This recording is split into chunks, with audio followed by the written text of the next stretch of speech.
Goldinarc and the Three Empaths. Once upon a time, there was a narcissist called Goldinarc. She went for a walk in the forest of empathy, as she had heard that there were always some fresh victims she could find there. Pretty soon, she came upon a beautiful cottage. She didn't bother knocking. She never did, and in accordance with her sense of entitlement, she just pushed the door open and walked in. She found the interior to have all the trappings of empathy. There was a large doormat with welcome written on it. There were various books about spirituality, self-improvement, how to look after other people, to understand the universe, on a set of shelves, and the decor was relaxing and not showy at all. "I wouldn't live here myself," she sniffed, as she wandered through the rooms until she entered the kitchen, where she saw 3 bowls of soup on the table. Feeling hungry, and knowing that she had an inalienable right to commandeer the resources of another, she tasted the soup from the first bowl. "Yuck! What a cheap and nasty-tasting soup!" spluttered Goldinarc, and she tipped the soup onto the floor, smiling at the dismay that the owner of the house would surely experience, and thus she gained some thought fuel. She moved on to the next bowl. "Ugh! Cabbage soup! Clearly someone is trying to lose some weight. Obviously not as beautiful as me. I don't need to eat this crap," she announced, and poured the contents onto the floor also. Goldinarc turned to the 3rd bowl. This bowl was beautifully designed and set with small, precious stones. A silver spoon rested in it, and Goldinarc scooped up a mouthful of the soup. "Oh, that is delicious! A bowl of butter jumps over the wall. Yum, yum!" Goldinarc ate it all up. When she had finished, she suddenly felt restless and annoyed. "I enjoyed that soup, but whoever made it thinks they can make better soup than I. I hate them." So, in a fit of ignited fury, she smashed the ornate bowl on the floor and bent the silver spoon in her mouth before dropping it onto the table. After scoffing the bowl of butter jumps over the wall soup, Goldinarc decided that she needed to sit down and watch some television.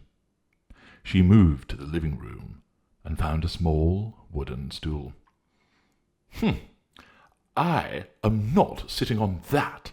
That is a stool for a peasant," she sneered, and slammed her foot down on it, breaking the wooden stool. Her eyes alighted on an armchair with a cushion which looked rather comfortable. She tried sitting on it, but it felt lumpy. Scowling, Goldinarc jumped up and ripped the cushion apart as she called the chair various names, slashing at the fabric with her long red nails. Just then she saw a throne. "Aha! That is far more to my taste," she remarked. She settled on the throne and felt most at home, as she imagined how people would admire her as she sat resplendent and noble. After a while, however, she became bored, because there was nobody there to see what she was doing.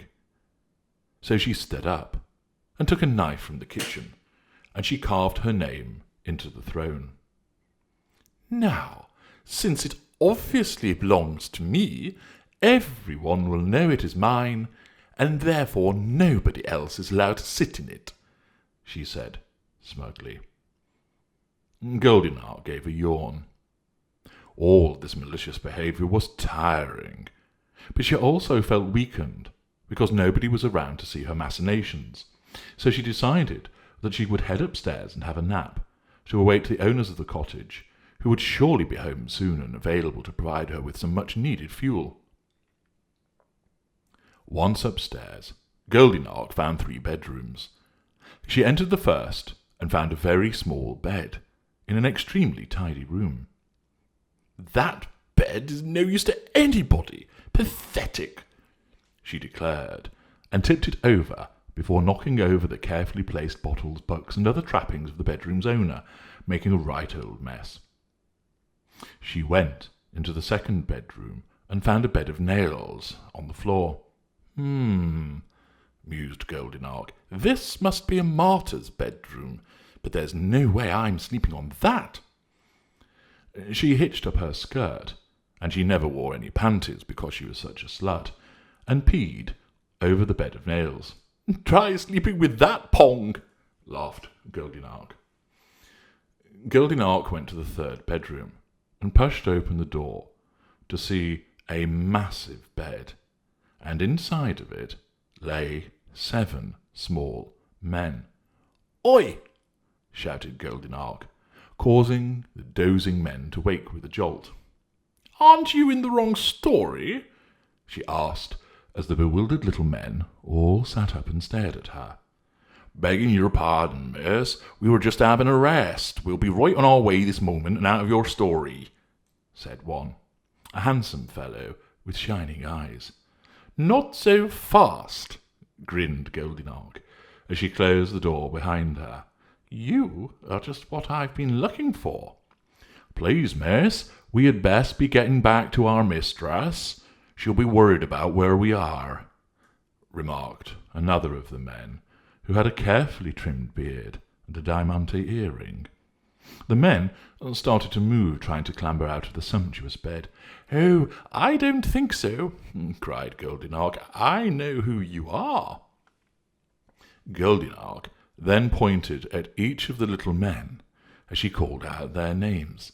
"Soulmate, angel, light of my life, flower in bloom, the one, my saviour, my true love."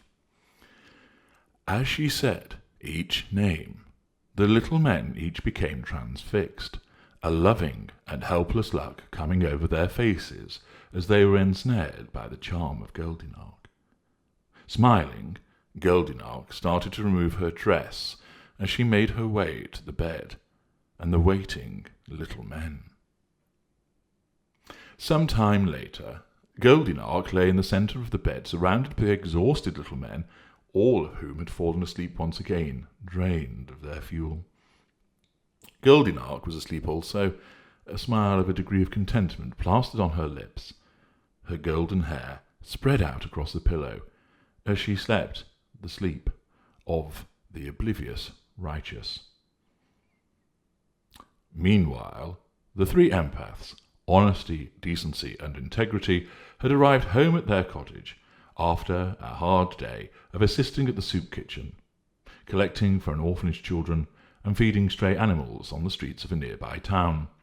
They were jolly hungry after their charitable exertions, and made straight for the kitchen. "Goodness me, someone has thrown me Piper's broth on the floor," remarked Honesty.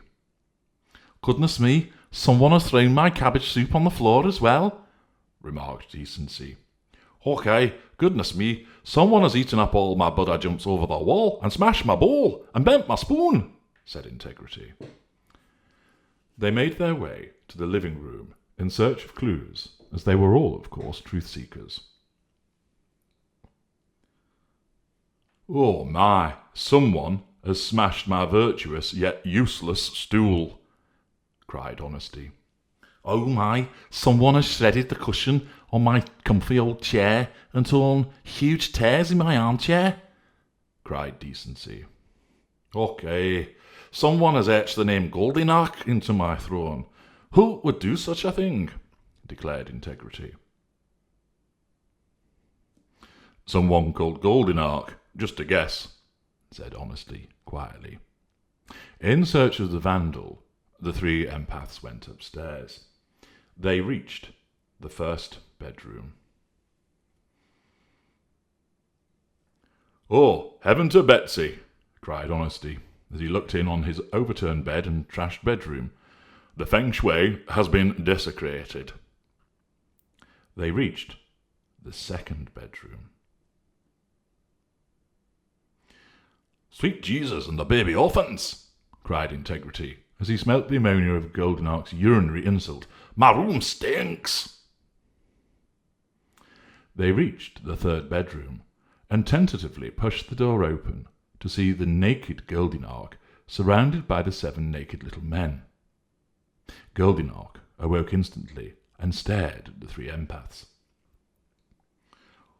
"Poor thing, she's no room at all with those dwarves hogging the bed," cried Honesty. "Poor thing, she'll catch a chill without some night-clothes," cried Decency. "Oh, poor thing, judging by the looks on those dwarves' faces, they've stolen her innocence," cried Integrity. "Damn right," cried Goldinarc, seizing the moment and putting her hands to her face in mock horror. "These evil little bastards poured soup on the floor, smashed a bowl, broke a chair, ripped up a cushion, shredded an armchair, vandalized the throne, trashed a bedroom, pissed on another bed, and then dragged me in here when I tried to stop them wrecking the complete cottage. And they, had their wicked way with me. Help me, please."